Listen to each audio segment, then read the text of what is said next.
ઘઉંના લોટની ચકરી બનાવવા માટે સૌપ્રથમ અહીંયા ઘઉંનો ઝીણો લોટ એટલે કે રોટલી બનાવવા માટે જે લોટનો યુઝ કરતા હોઈએ છીએ એ લોટ લીધો છે અને એને કોટનના કપડામાં બાંધી અને આપણે એને વરાળે બાફવાનો છે। હવે કોટનના કાપડને આપણે પોટલી બાંધી લઈશું। એકદમ ટાઈટ પોટલી બાંધવાની છે, વરાળનું પાણી અંદર ન જાય એ રીતે। હવે ઢોકળિયામાં પાણી રાખી અને ગરમ કરવા માટે રાખી દીધું હતું, એમાં પોટલી રાખી દઈશું અને 10 મિનિટ માટે વરાળે બાફી લેવાનો છે લોટને। હવે લોટ એકદમ સરસ બફાઈ ગયો છે, આપણે ચેક કરી લઈએ।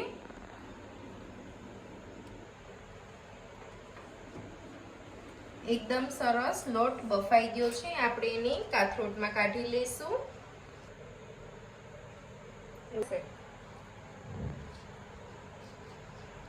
લોટને ચમચાની મદદથી ભાંગી લઈશું। હવે લોટમાં જે કંઈ પણ ગઠ્ઠા વળી ગયા હતા એ બધા ભાંગી લીધા છે। હવે એમાં 1 ચમચી ઘરની મલાઈ એડ કરવાની છે અને 1 મોટો ચમચો તેલ નાખવાનું છે। મલાઈ નાખવાથી ચકરી એકદમ સરસ સોફ્ટ બનશે। હવે એમાં મસાલા એડ કરી દઈશું। મસાલામાં 1 મોટી ચમચી સફેદ તલ નાખીશું, 1 ચમચી આખું જીરું નાખવાનું છે અને અડધી ચમચી જેટલી હળદર, અડધી ચમચી જેટલું ધાણા જીરું પાવડર અને અડધી ચમચી જેટલી કાશ્મીરી લાલ મરચું પાવડર એડ કરી દઈશું। હવે એમાં સ્વાદ અનુસાર મીઠું એડ કરી દઈશું અને પ્રોપર બધું મિક્સ કરી લઈએ।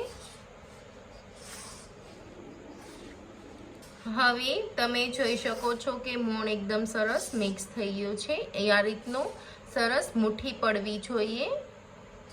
હવે એમાં થોડું થોડું પાણી એડ કરતા જાશું અને પરોઠા જેવો સોફ્ટ એવો લોટ બાંધી લેવાનો છે।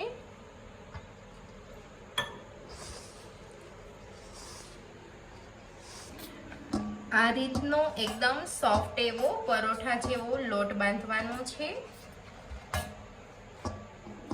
તમે જોઈ શકો છો કેટલો સોફ્ટ લોટ બન્યો છે। હવે લોટને આપણે 5 મિનિટ માટે રેસ્ટ આપવા માટે રાખી દઈશું, પછી એમાંથી ચકરી બનાવીશું। હવે ચકરી બનાવવા માટે સંચામાં ચકરીની આ રીતની બ્લેડ લઈ લેવાની છે અને સંચામાં અંદરની તરફ પ્રોપર તેલ લગાવી દેવાનું છે અને સંચો આપણે ફિટ કરી લઈશું। હવે થોડો એવો લોટ લઈ લેવાનો છે અને એની આ રીતે રોલ શેપ કરી લેવાનો, પછી સંચામાં ભરી લઈશું। હવે સંચો આખો ભરી લીધો છે, એને ફિટ કરી દઈશું। હવે એકદમ ધીમે ધીમે પરફેક્ટ ચકરી પાડી લઈશું। તમારો લોટ જો એકદમ સરસ પરફેક્ટ બન્યો હશે, સોફ્ટ હશે, તો ચકરી બિલકુલ પણ નહીં તૂટે।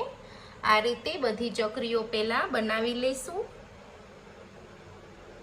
આ રીતે એક ભાણવા પૂરતી ચકરી પહેલા વાળી લેવાની છે અને પછી આપણે એને ફ્રાય કરવાની। ચકરી પાડતી જવાની અને તળતી જવાની, એક સાથે ચકરી પાડી અને રાખી નથી દેવાની, નહીં તો ચકરીનો લોટ છે એ સુકાઈ જશે અને જ્યારે તમે ચકરી તળશો ત્યારે એ ફાટી જશે, છૂટી પડી જશે। તેલ આવી ગયું છે, એમાં આપણે ચકરી નાખી દઈશું।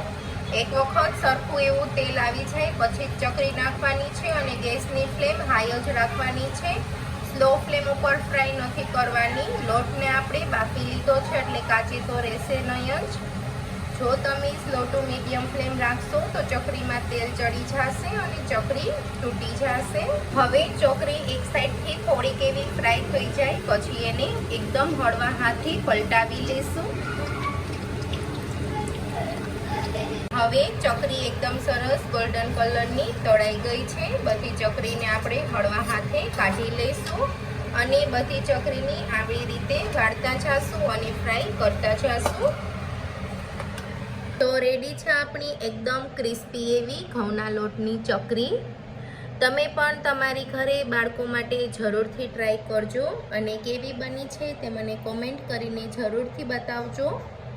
અને જો તમને મારી રેસીપી ગમી હોય તો મારી ચેનલને લાઇક શેર અને સબસ્ક્રાઈબ કરવાનું ન ભૂલતા. Thank you for watching.